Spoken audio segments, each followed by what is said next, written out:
Hello everyone and welcome to History of the Ancient World. Today we're embarking on an epic journey to explore the divine realms of two of the most fascinating civilizations in history, ancient Egypt and ancient Greece. We'll be comparing their gods, their myths, and what these stories tell us about the people who worship them. So grab your popcorn, because this is going to be a divine showdown. Let's start with the land of the pharaohs. Egyptian mythology is one of the oldest and most enduring belief systems in human history.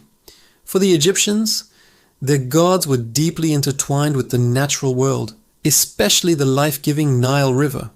Their pantheon was a complex and sometimes confusing family tree, but at its heart was the concept of Ma'at, the cosmic principle of order, truth, and justice.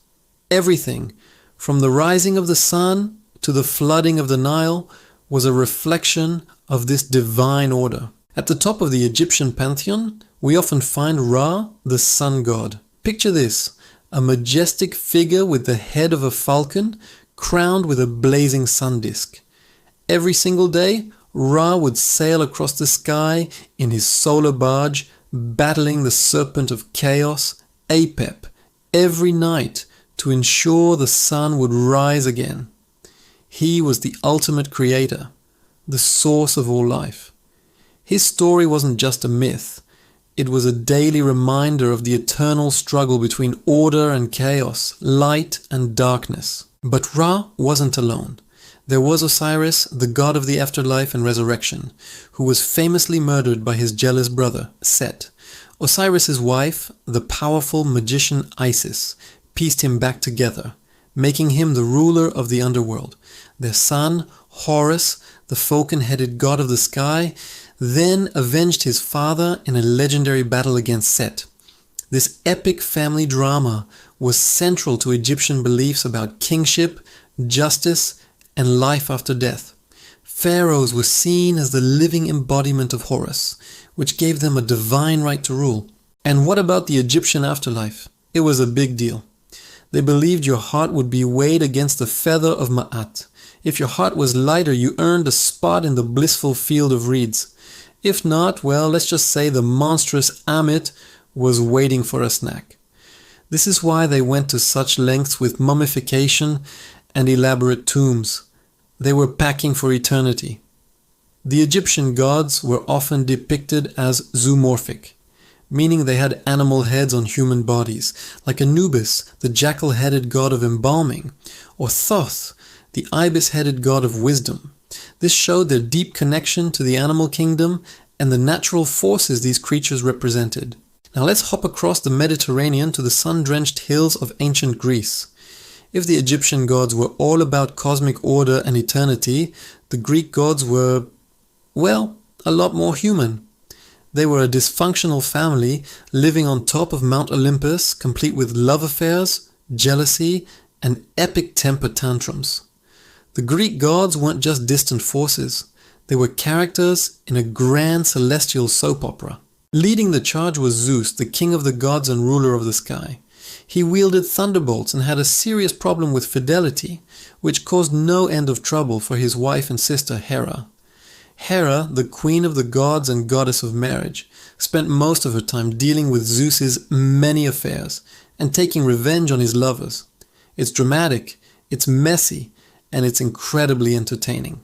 Alongside them were other iconic figures. Poseidon, Zeus's brother, ruled the seas with his mighty trident, capable of creating earthquakes and storms. Hades, the other brother, governed the underworld, a gloomy realm for the dead. Unlike the Egyptian afterlife, the Greek version wasn't something to look forward to.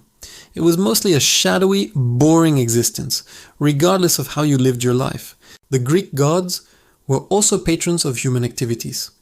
Athena was the goddess of wisdom and strategic warfare, born fully formed from Zeus's head. Apollo, the god of music, poetry, and the sun, drove his own fiery chariot across the sky. His twin sister, Artemis, was the goddess of the hunt and the moon.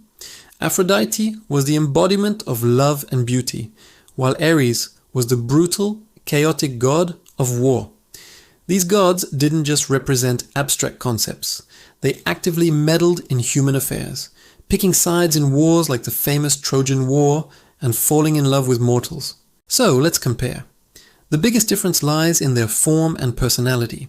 Egyptian gods were often hybrids, part human and part animal, symbolizing their connection to nature and cosmic forces. They were relatively stoic and represented grand, eternal concepts. The Greek gods, on the other hand, were purely anthropomorphic. They looked and acted like superpowered humans. Their flaws, passions, and dramas made them relatable, even if they were terrifyingly powerful. Their relationship with humanity was also different. In Egypt, the pharaoh was the key intermediary between gods and mortals. For the average person, worship was more about maintaining Ma'at and ensuring a good afterlife. In Greece, the relationship was more personal and direct. People would pray to specific gods for help in their daily lives. A sailor praying to Poseidon for a safe voyage, a soldier to Ares for victory, or a poet to Apollo for inspiration. The gods were everywhere, and their favor could make or break you. The creation myths also show a stark contrast. Egyptian myths often begin with a primordial, watery chaos called Nu, from which the creator god, often Atum or Ra, emerged.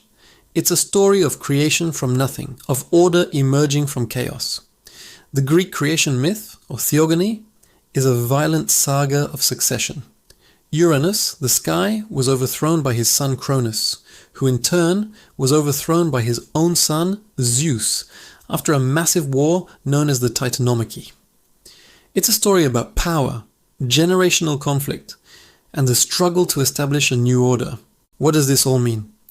The Egyptian pantheon, with its focus on order, nature, and the afterlife, reflects a stable, conservative society built around the predictable rhythms of the Nile. Their world was ancient, and their beliefs were centered on maintaining that timeless stability for eternity. The Greek pantheon, with its dramatic, flawed, and all too human gods, reflects a society of city-states that were often in conflict.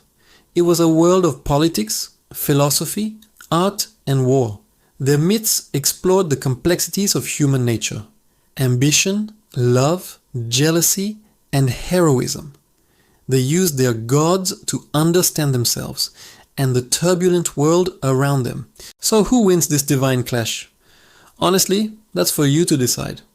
Both pantheons gave us some of the most enduring stories in human history. The Egyptian gods offer a glimpse into a civilization obsessed with eternity and cosmic balance. The Greek gods provide a timeless mirror to our own human dramas and complexities.